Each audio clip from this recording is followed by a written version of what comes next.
So you want to lower your A1C. Good. I'm glad. That's a good thing. And you should be worried if you have an elevated A1C. The problem is you get so many mixed messages from magazines, television, the internet, your doctor, your dietitian, that it can become so confusing that you just kind of give up. And so in this video, I'm going to rank things that you've been told will actually lower your A1C. And I'm going to give you a relative percentage of how much they will help towards lowering your A1C.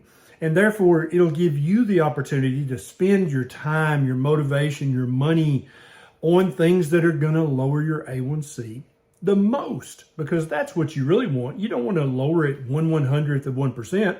You want to lower it substantially and meaningfully. And that's what I'm going to try to help you do in this video. Now, who am I? I'm Dr. Ken Berry. I'm a family physician. I've been helping people lower their A1C for over 20 years now. In many cases, returning it back to completely normal with no medications whatsoever.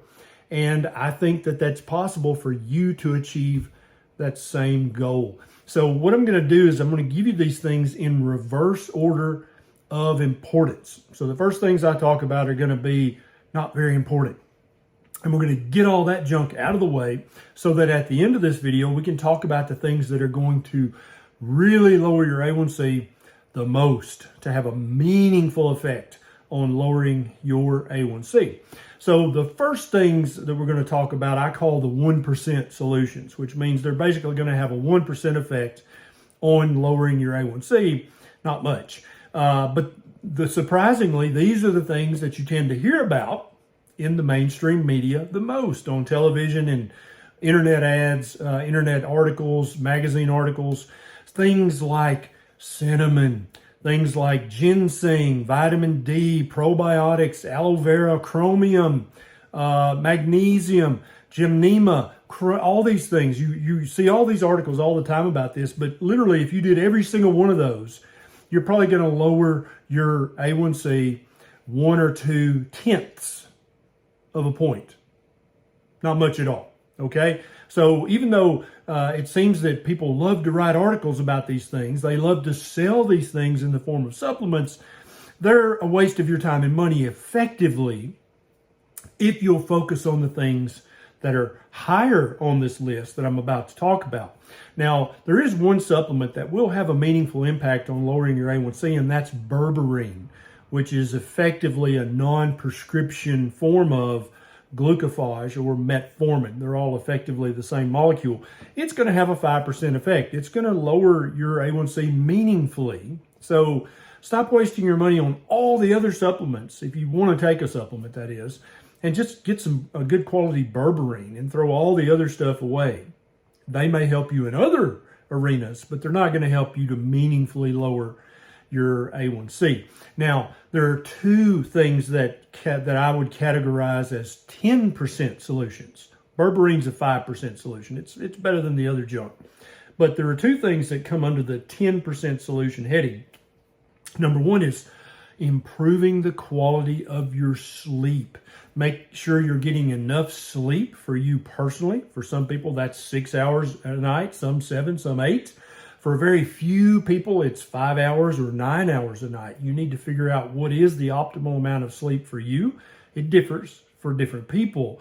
And make sure that you have that amount of time protected each and every night so that you get good, meaningful, deep, restorative sleep.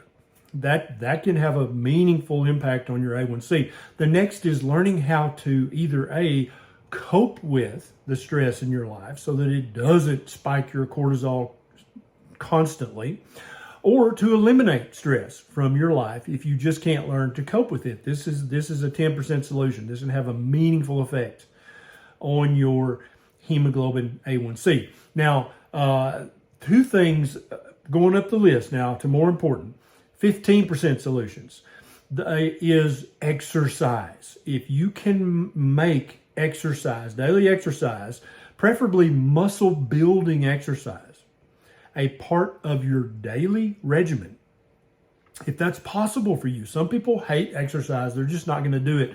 I think it's better to just be honest with yourself than to try to force yourself to do something you know you ain't going to do. So if you're like, no, I could make, 10 or 15 minutes of strength building, muscle building exercise part of my daily ritual. Yeah, I could do that. That's a 15% solution. So now we're getting into a meaningful percentage. You can lower your hemoglobin A1c by perhaps 1.5 percentage points, which is a noticeable reduction. And then the other is, but I assume if you're watching this video, you're trying to do this or you want to do this ultimately without prescription medications. And most people probably think, oh, prescription medications, that's probably in the 50% or 75% solution category. No.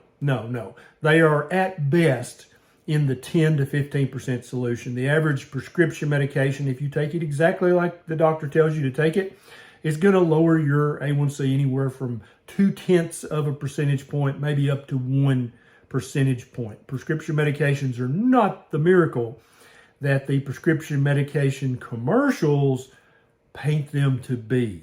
They're at best a 10 to 15% solution. They're just as good, but definitely no better than good weight-bearing, muscle-building exercise done routinely, or getting better sleep, or lowering your stress levels. Prescription medications come in right at that level. Okay? Now, are you ready for the 75% solution? This is the thing that for many people lowers their hemoglobin A1c all the way back to normal, which is under 5.7%. For the 99% of people who currently qualify as type 2 diabetic or even type 1 diabetic with an A1c 6.5 or above, you absolutely can get your A1c under 6.5 with this solution. What is it? So first, let's talk a little bit about what glycation even is. A1c is measuring your glycated hemoglobin in your blood. Hemoglobin is the protein that's in your blood that carries oxygen and does other things as well. But if the sugar amount in your blood is too high, too often, for too long, you're going to glycate your hemoglobin. You're also going to glycate every other tissue, cell, protein, lipid in your body. Okay? So it's when you inappropriately attach a sugar molecule to a protein, a fat, to even your DNA can become glycated if your blood sugar is chronically too high. You can glycate every tissue and organ in your body, and it makes every single one of your cells, tissues, and organs perform less optimally. It can lead to disease. It can lead to frailty. It can lead to early demise, early death. That's what glycation is. It's a covalent attachment of sugar. And we usually think of glucose as the sugar that glycates, and that it is true that it does, but actually fructose, which some people call fruit sugar, it's also in high fructose corn syrup, it glycates your cells and tissues and proteins 7 to 10 times more than glucose. Also, galactose, milk sugar, is 7 to 10 times more glycating than glucose. And so a lot of people have figured out, oh, I need to lower my glucose intake. That's going to lower my blood sugar, and that's going to lower my A1c. Yes, that logic is sound. But what you have to understand is you have to lower all sugar intake because the fructose and the galactose are also glycating, and the hemoglobin A1c test that your doctor checks to check your A1c, to check your how much glycation is going on, it does not detect fructose glycation or galactose glycation. So if you cut out all the glucose, but you still ate copious amounts of fructose and galactose, your body could still be glycated, just gummed up with these sugars. And you would have a normal A1c in your doctor's office. So you have to, the answer, the 75% solution to lowering your A1c and keeping it lower, hopefully normal for the rest of your life, is to eat a low carbohydrate diet. That's a 75% solution. The vast majority of people who have tried it stick to it. It brings down their A1c and it keeps their A1c low for as long as they eat a low carb diet. Now, it doesn't have to be low carb enough to qualify as a ketogenic diet. It doesn't have to be low carb enough to qualify as a carnivore diet. Now, for most people, for I would say 60, 70% of people, if you lower your total carbohydrate intake to under 50 to 100 total grams a day, that's gonna bring you down out of the type 2 diabetes range of A1c. It's gonna bring it under 6.5. It's gonna bring it well under 7, which the average doctor tells you is fine. It's not fine, trust me. And so for the vast majority of people, just getting under 100 total grams of carbohydrates a day is gonna lower your A1c back to non-diabetic levels. And if you'll go down to 50 total grams of carbohydrates a day, that's going to bring it down for probably 50% of people. That's going to bring you back to completely non-diabetic and non-pre-diabetic levels. It's going to bring you down under 5.7. Just coming down to 50 or less total grams of carbohydrates a day. Now, why am I focusing so much on carbohydrates? Doesn't animal protein and fat make you diabetic? No. This is currently a very common myth. But if you understand human physiology and biochemistry, you understand very quickly that's not how it works. What causes you to have tissues and cells that are glycated is too much sugar in your blood. If your blood is too sugary, you're going to glycate tissue, cells, and organs. Okay? You do need a certain amount of sugar in your blood. Absolutely true. But too much, too sugary, you're going to glycate more than you need to. It's going to lead to disease. So it's all about the carbohydrates. And why? Why carbohydrates? Because all carbohydrates are built of sugar. Every single one. From the carbohydrates in a jelly donut to the carbohydrates in a slice of artisanal, ancient Eimer wheat, non-GMO, stone ground, hand kneaded bread. Those carbohydrates are sugar too. If you have a fresh squeezed glass of non-GMO organic orange juice, all the carbohydrates in that are sugar.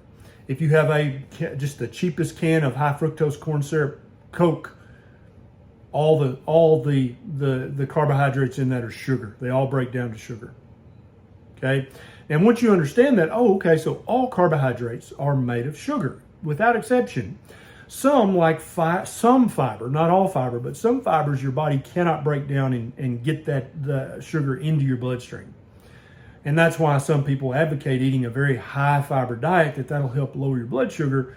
It kind of does indirectly, but it's going to lead to other problems down the line. Many people notice if they eat too much fiber, causes lots of gut problems, lots of colon problems, lots of constipation and diarrhea problems. And so a lot of people can't use all this fiber.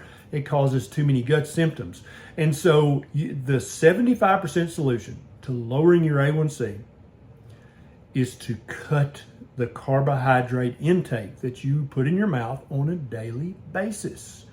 And so what I would do if I were you is I would download an app on your phone like Chronometer or Carb Manager. And you can use that and just track for the next 2 or 3 weeks how many total grams of carbohydrates go into your mouth. And at the end of that 2 weeks, you can say, okay, I'm averaging 210 grams of carbs a day, or I'm averaging 350 grams of carbs a day. Or some of you will say, I'm averaging 425 grams of carbs each and every day. That's way too many carbohydrates. The National Institutes of Health, they have said very clearly that the apparent required intake of carbohydrates in the human diet is effectively zero. We don't need any carbohydrates in our diet whatsoever. Our liver can make all the sugar we need out of protein and fat. And so I'm not advocating a zero carb diet in this video. I'm not advocating a ketogenic diet in this video.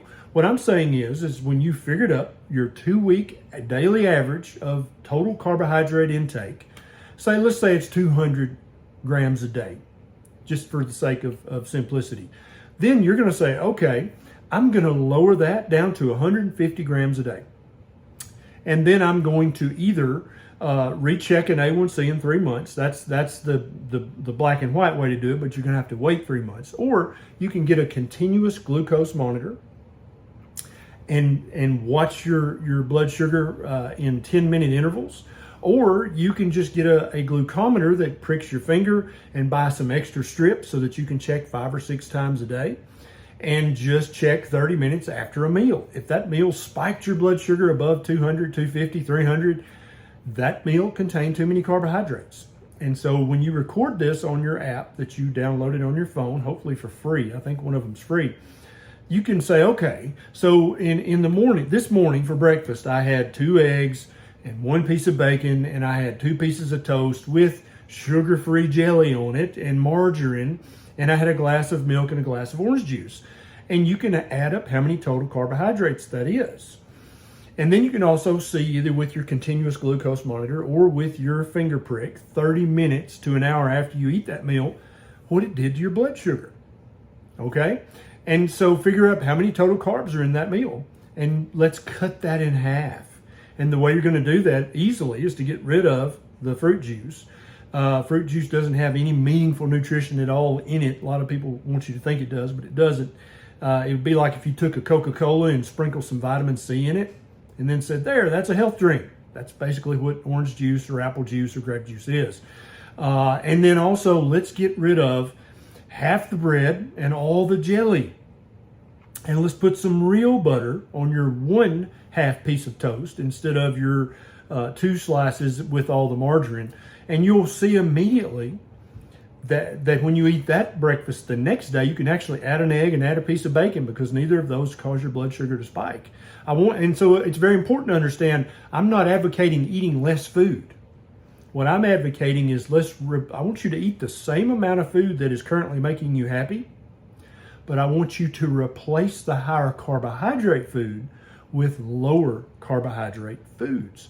And lower carbohydrate foods, by definition, are going to be higher in protein and higher in healthy animal fats. And that's okay. Don't worry about those things, because those things are not spiking your blood sugar. Those things, the protein, the fat, they're not causing your cells to become glycated. They're not causing your A1c to go up. It's the carbohydrates. Does that make sense? And so each day, each meal, you're going to do these replacements. And I want you to try your best to eat the same amount of food each meal. This is not about calorie counting. This is not about portion minimizing. I want you to eat until you're comfortably stuffed. But just replace high carb foods with foods that are higher in protein, higher in healthy animal fat, and lower in carbohydrates. And what you're going to see, if you do get a continuous glucose monitor, or you do start using your glucometer and your finger pricks 5 or 6 times a day, you're going to notice your blood sugar is not spiking nearly as high. And anytime you can keep your blood sugar from spiking, you're not glycating your tissues, cells, and organs. And your A1c, which is a 3-month average of what your blood sugar has been doing, is going to be coming down. And you'll see that when you recheck your A1c in 3 months, it's going to be lower. Okay, and it wasn't because of the chromium and the gymnema and the all these other probiotics, the vitamin D, the ginseng, the cinnamon. No, it wasn't because of that. It was because you lowered your total daily carbohydrate intake. Now, if you need to lower your carbohydrates enough to get a normal A1c that you become ketogenic, I think that's perfectly healthy and safe and fine. If you have to lower your carbohydrate intake enough to where you're eating what is effectively a carnivore diet, I think that's healthy, safe, and fine. But many of you guys are still going to be able to enjoy 50, 60, 70, 80, 90, 100 total grams of carbohydrates a day and still have a very low A1c, either just slightly elevated or completely back to normal. 50, 60% of you guys are going to be able to do that. And if so, I'm not going to hold it against you. I won't be jealous if you're able to eat 75 total grams of carbs a day and still have a normal A1c. Huzzah! I'm happy for you. But I do very, very much want you to have a normal A1c. And so all the supplements, that's 1% solution material. You don't want to waste your time and money on that. Berberine, 5% solution. That does help a little bit. Getting better sleep, lowering your stress or learning to cope with stress. Those are 10% solutions. They're going to have a meaningful effect. Exercise, muscle building exercise, 10 to 15% effect. Prescription medications, 10 to 15% effect. But if you want to spend all of your time, your money, your motivation, your stamina, your effort, your willpower on what's going to lower your A1C the most, it is unequivocally eating a lower carbohydrate diet than you are currently eating. It's just that simple. The physiology is clear. There's not much room for argument on this, although some vegans will attempt to. If this video helped you, please hit the thumbs up and subscribe to my channel. If you know someone who you think this video would help, please don't be shy. Share this video with them so we can help lower their A1C as well.